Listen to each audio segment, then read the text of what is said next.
Gold medal ಬಂದಿದೆ ಅಂತ announce ಮಾಡಿರೋದು. ಬಟ್ ನನಗೆ ಕೊಟ್ಟಿರೋದು ಇದು ಸರ್ಟಿಫಿಕೇಟ್. ಇಲ್ಲಿ ಗೋಲ್ಡ್ ಮೆಡಲ್ ಅಂತ ಎಲ್ಲೂ ಮೆನ್ಷನ್ ಮಾಡಿಲ್ಲ. What is the proof I got gold medal?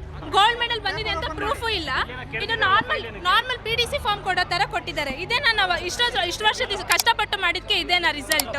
ಕೇವಲ ಗೋಲ್ಡ್ ಮೆಡಲ್ ಫಸ್ಟ್ ಪ್ರೈಸ್ ಇರಲ್ಲ. ಒಬ್ಬ ತಂದೆ ತಾಯಿ 25 ವರ್ಷದ ಪರಿಶ್ರಮಕ್ಕೆ ಬೆಲೆ ಕಟ್ತಾ ಇದ್ದಾರೆ. ಅವ್ರು ಕಟ್ಟಕ್ಕಾಗುತ್ತಾ? ಒಬ್ಬ ತಂದೆ ತಾಯಿಯ ಬೆಲೆಗೆ ಕಟ್ಟಕ್ಕಾಗುತ್ತಾ? ಬೆವರಿಗೆ ಆಗಲ್ಲ. ಸೊ ನಮಗೆ ಗೋಲ್ಡ್ ಮೆಡಲ್ ಬೇಕು, ಗೋಲ್ಡ್ ಮೆಡಲ್ ಕೊಡಲಿ. ನಮಗೆ ಕ್ಯಾಶ್ ಬೇಡ, ಬೇಕು ಅವ್ರು ಕ್ಯಾಶ್ ನಾವೇ ಸೇರಿಸ್ಕೊಡ್ತೀವಿ ಅವ್ರಿಗೆ. ನಮಗೆ ಗೋಲ್ಡ್ ಮೆಡಲ್ ಕೊಡಲಿ. ಪ್ರತಿ ವರ್ಷ ಹೆಂಗೆ ನಡ್ಸ್ಕೊಂಡು ಹೋಗ್ತಿದ್ರು ಹಾಗೆ ಈ ವರ್ಷ ನಡ್ಸ್ಕೊಂಡು ಹೋಗ್ಬೇಕು. ನಮಗೆ ತಿರ್ಗಾ ಘಟಿಕೋತ್ಸವ ಮಾಡಿ ಅಂತ ನಾವು ಕೇಳ್ತಿಲ್ಲ. ನಮ್ಗೇನು ಬರಬೇಕು ಅದು ನಮಗೆ ತಲುಪಿಸಿದ್ರೆ ಸಾಕಾಗಿದೆ. ಜಾಬ್ ಹೋಗ್ಲಿಕ್ಕೂ ಕೂಡ ಅವರು ಅಲ್ಲಿ ಮೆನ್ಷನ್ ಮಾಡ್ಬೋದು ನಮಗೆ ಈ ಥರ ಗೋಲ್ಡ್ ಮೆಡಲ್ ಸಿಕ್ಕಿದೆ ಅಂತ. ಆದರೆ ಈ ಸರಿ ಚೆಕ್ ಕೊಟ್ಟರೆ ಕ್ಯಾಶ್ ಪ್ರೈಸ್ ಏನಕ್ಕೆ ಬೆಲೆ ಬಾಳುತ್ತೆ, ಎಲ್ಲೋ ದುಡಿತಾರೆ ಎಲ್ಲೋ ಖರ್ಚು ಮಾಡ್ತಾರೆ. ಈ ರೀತಿಯಾದಂಥ ಪರಿಸ್ಥಿತಿ ಆಗುತ್ತೆ ನೋಡಿರಿ. ಈ ವರ್ಷ ಕೊಟ್ಟಿರ್ತಕ್ಕಂಥದ್ದು ಹೇಗಿದೆ, ಲಾಸ್ಟ್ ಪ್ರೀವಿಯಸ್ ಇಯರ್ ಕೊಟ್ಟಿರೋದು ಹೇಗಿದೆ ನೋಡಿ. ಇದೆರಡನ್ನೂ ಒಂದ್ಸರಿ ನೋಡಿದಾಗ ಅರ್ಥ ಆಗುತ್ತೆ ನಮ್ಮ ಒಂದು ಯೂನಿವರ್ಸಿಟಿಗಳು ಯಾವ ಪರಿಸ್ಥಿತಿಗಳಿಗೆ ಹೋಗ್ತಾ ಇದೆ ಅಂತ.